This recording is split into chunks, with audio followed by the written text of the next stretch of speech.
Il existe des destins qui semblent écrits par les dieux eux-mêmes, des trajectoires si parfaites dans leur ascension qu'on oublie presque qu'elles sont vouées à la chute. Marie de Médicis fut de celle-là, née dans l'opulence florentine, couronnée reine de France, régente d'un royaume en péril. Et pourtant, elle finira ses jours dans l'exil et l'oubli, sans un sou, sans couronne, sans même un pays qui veuille d'elle. Comment une femme qui avait tout perdu, tout, comment celle qui tenait les rênes d'un empire s'est-elle retrouvée prisonnière de sa propre ambition? Ce n'est pas l'histoire d'une victime, c'est celle d'une femme qui a joué au jeu du pouvoir et qui a découvert, trop tard, que ce jeu-là ne pardonne jamais. Bienvenue sur Silence de l'Histoire. Ici, nous explorons les zones d'ombre que les livres préfèrent souvent taire. Si vous aimez ces récits qui questionnent autant qu'ils fascinent, abonnez-vous, parce que certaines histoires méritent d'être racontées, même celles qu'on préférerait oublier. Chapitre 1. L'or de Florence et le sang de France.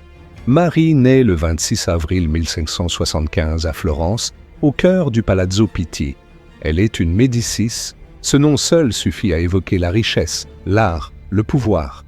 Les Médicis ne sont pas simplement une famille, ils sont une institution, une dynastie qui a façonné la Renaissance, financé des génies, contrôlé des papes.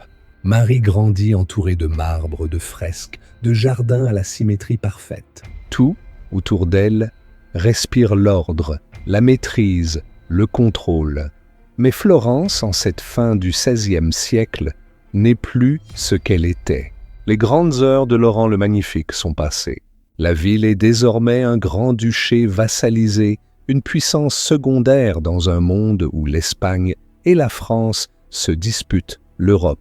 Pour les Médicis, l'avenir ne se joue plus à Florence, il se joue ailleurs. À Paris, par exemple.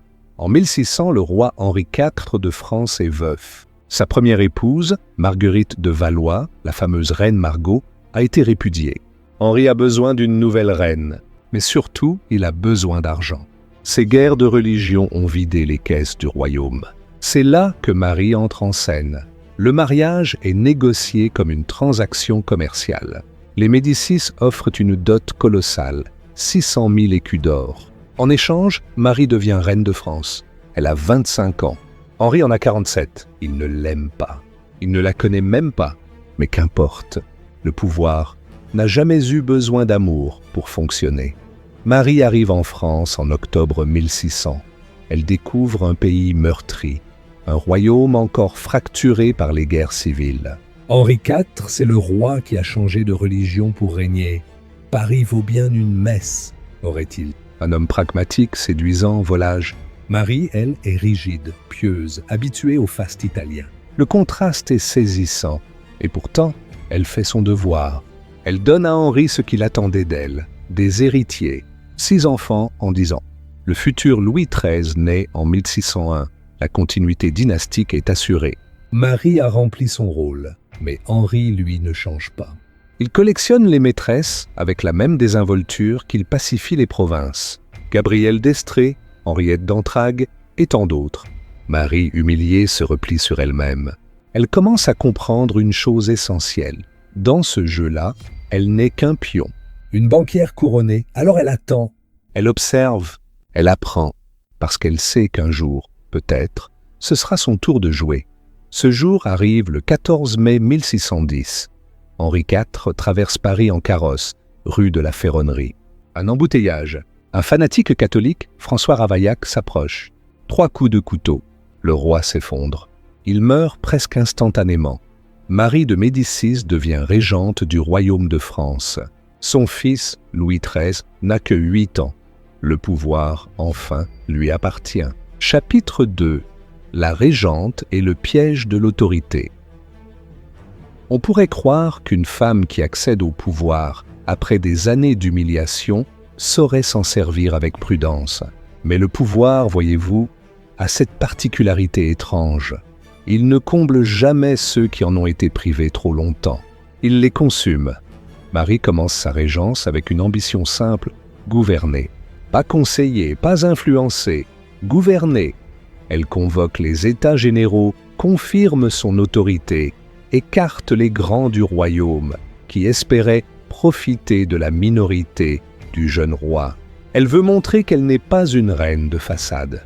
Mais très vite, les fissures apparaissent. Marie n'a pas été élevée pour diriger la France. Elle a été élevée pour représenter Florence. Sa formation politique s'arrête à la diplomatie de cour, aux alliances matrimoniales, aux calculs dynastiques. Elle ne comprend pas la France profonde, ses tensions religieuses, ses équilibres fragiles entre catholiques et protestants. Et surtout, elle ne comprend pas que le pouvoir absolu, en France, se mérite. Elle s'entoure mal. Son favori, Concino Concini, un Italien arriviste et détesté, devient son bras droit. On le nomme maréchal de France alors qu'il n'a jamais combattu. Sa femme, Leonora Galigai, dame de compagnie de Marie, accumule les richesses et les titres. Le couple devient le symbole de tout ce que les Français détestent, l'influence étrangère, la corruption, l'arrogance. Et puis, il y a cette politique étrangère désastreuse. Henri IV avait construit une alliance subtile avec les princes protestants pour contrer les Habsbourg d'Espagne et d'Autriche. Marie, elle, renverse tout. Elle se rapproche de l'Espagne catholique. Elle marie sa fille, Élisabeth, au futur Philippe IV d'Espagne et son fils Louis XIII à Anne d'Autriche, infante d'Espagne. 2 mariages, une seule direction, Madrid. Pour les Français, c'est une trahison. Pour les protestants, une gifle. Pour les grands du royaume, une preuve de faiblesse. Marie croit consolider son pouvoir. En réalité, elle signe sa perte, parce que pendant ce temps, son fils grandit. Louis XIII n'est pas un enfant facile. Timide, renfermé, maladif. Mais il observe. Il voit sa mère gouverner. Il voit Concini s'enrichir. Il voit les courtisans murmurer dans son dos. Et surtout, il voit qu'on le traite comme un figurant dans son propre royaume. À 15 ans, il est censé devenir roi en titre. Mais Marie ne lâche rien. Elle garde le contrôle, retarde la passation, manipule les cérémonies. Elle se comporte comme si la régence n'avait jamais pris fin. C'est là qu'elle commet l'erreur fatale. Elle sous-estime son propre fils. En avril 1617, Louis XIII a 16 ans. Il en a assez. Avec l'aide de son favori, Charles d'Albert de Luynes, il organise un coup d'État. Le 24 avril, Concini est assassiné dans la cour du Louvre.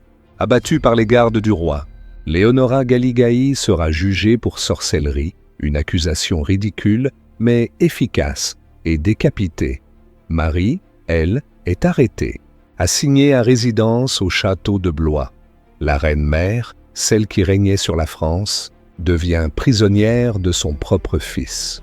On pourrait croire que l'histoire s'arrête là, mais Marie de Médicis n'est pas femme à accepter la défaite. Chapitre 3, l'exil, le cardinal et la chute finale, Blois, février 1619. Une nuit froide. Marie, aidée par quelques fidèles, s'échappe du château en descendant par une fenêtre à l'aide d'une échelle de corde. À 44 ans, la reine-mère fuit comme une voleuse. Elle rejoint ses partisans, lève une armée, provoque une guerre civile. Oui, vous avez bien entendu. La mère contre le fils, les armes à la main. C'est ce qu'on appelle la guerre de la mère et du fils. Un conflit absurde, coûteux, humiliant pour tous. Louis XIII, las de ces tensions, finit par négocier. Marie est réintégrée au conseil du roi. Elle peut revenir à Paris, elle retrouve une place. Mais pas la place. Elle n'est plus qu'une reine-mère parmi d'autres, une figure protocolaire. Et c'est là qu'entre en scène un homme qui va changer la donne. Armand Jean Duplessis, cardinal de Richelieu, Richelieu au départ. C'est le protégé de Marie, c'est elle qui le repère, le soutient, le fait nommer ministre.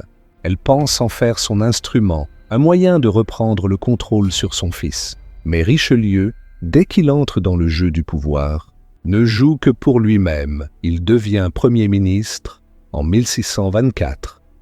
Et contrairement à Marie, Richelieu comprend tout. La France, ses forces, ses faiblesses, ses ennemis. Il bâtit une vision. Affaiblir les Habsbourg, centraliser le pouvoir royal, écraser les féodaux. c'est un génie politique. Impitoyable, calculateur, visionnaire, Marie, elle, ne comprend toujours pas. Elle continue de croire qu'elle peut le manipuler. Pire, elle commence à s'opposer à lui. Elle critique ses décisions, ses alliances, sa politique étrangère. Elle veut qu'il soit renvoyé. Le 10 novembre 1630, Marie convoque Louis XIII au palais du Luxembourg. Elle exige le renvoi de Richelieu. C'est un ultimatum, c'est lui ou moi. Choisissez, mon fils. Cette journée passe à l'histoire sous le nom de Journée des dupes. Marie croit avoir gagné. Richelieu semble vaciller. Louis XIII hésite. Mais finalement, le roi tranche. Il choisit Richelieu. Pas sa mère, Marie a tout perdu. En croyant imposer sa volonté, elle a révélé son impuissance. En pensant jouer une dernière carte, elle s'est exclue du jeu. Elle est exilée. D'abord à Compiègne, puis en Flandre espagnole, puis en Angleterre, puis aux Pays-Bas. Elle erre d'un pays à l'autre, cherchant refuge, mendiant l'hospitalité de cours étrangères. La femme qui fut régente de France, qui commanda des armées, qui négocia avec les plus grands, termine sa vie comme une vagabonde couronnée. Elle meurt à Cologne. En Allemagne, le 3 juillet 1642, seule, sans argent, oubliée de tous. Même son propre fils ne vient pas à ses funérailles. Richelieu, lui, meurt 5 mois plus tard. Louis XIII 1 an après. Mais eux, au moins, sont morts en ayant marqué l'histoire. Marie, elle, est devenue un avertissement. Conclusion. L'histoire de Marie de Médicis n'est pas celle d'une tragédie classique. Ce n'est pas une femme abattue par le destin ou trahie par les circonstances. C'est une femme qui a eu toutes les cartes en main et qui les a mal jouées. Elle a cru que le pouvoir était un droit, que son nom, sa dot, sa couronne suffiraient à la protéger. Mais le pouvoir ne protège jamais ceux qui ne savent pas le manier. Il se retourne contre eux, les dévore, les recrache. Marie voulait régner. Elle a fini par fuir. Elle voulait contrôler son fils. Elle a créé un roi qui la rejettera. Elle voulait écraser Richelieu. Elle a forgé l'architecte de l'absolutisme français. Alors peut-être que la vraie question n'est pas « Comment une reine a-t-elle pu tomber si bas ?» mais plutôt « Pourquoi pensons-nous toujours que le pouvoir rend invincible ?» Les silences de l'histoire sont remplis de noms comme celui-ci. Des noms qu'on oublie parce qu'ils nous rappellent une vérité gênante. Le pouvoir n'appartient jamais vraiment à personne. On l'occupe un instant, puis il passe à un autre. Si cette exploration vous a marqué, si vous êtes de ceux qui croient que l'histoire mérite mieux que des héros et des légendes, alors restez avec nous.